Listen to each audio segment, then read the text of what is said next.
এই মহাকাশ যানটা 4 দিন ধরে চাঁদের দিকে যাচ্ছে এবং 7 লক্ষ কিলোমিটার পথ অতিক্রম করার পরে হঠাৎ যদি তার সিগন্যাল বন্ধ হয়ে যায় তাহলে কি হবে বলুন তো। এই খবরটা প্রথমে আমি শুনেও ভয় পেয়েছিলাম, কিন্তু আপনি ভয় পাবেন না। কি হবে সেটা আপনাকে বুঝিয়ে বলছি। নাসার দেওয়া তথ্য অনুযায়ী আমি এই ছবিটা বানিয়েছি বাংলাদেশের সময় অনুযায়ী, আবার এই যে ভারতের সময় অনুযায়ী বানানো আছে।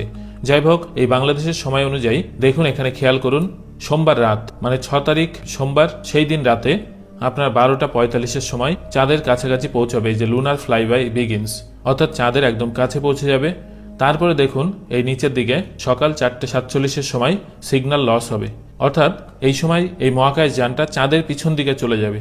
তখন আর সরাসরি পৃথিবীকে যোগাযোগ করতে পারবে না এই মহাকাশ যান। সেই সময়টা হচ্ছে 40 মিনিট। এই 40 মিনিট কিন্তু পৃথিবী থেকে আমরা এই মহাকাশ যান এবং মহাকাশচারীদের কোনো খবর পাবো না। সুতরাং এতে একটু তো ভয়ের বিষয় আছে, কিন্তু এটা খুবই স্বাভাবিক একটা ব্যাপার। এই ছবিটা আপনার স্ক্রিনশট রেখে দিতে পারেন। সোমবার রাত থেকেই কিন্তু চাঁদের এই পার্শ্ববর্তী এলাকাটা আমাদের এই মহাকাশ যান ঘুরবে। এই বিষয়ে বিস্তারিত ভিডিও পরে আনবো। ধন্যবাদ।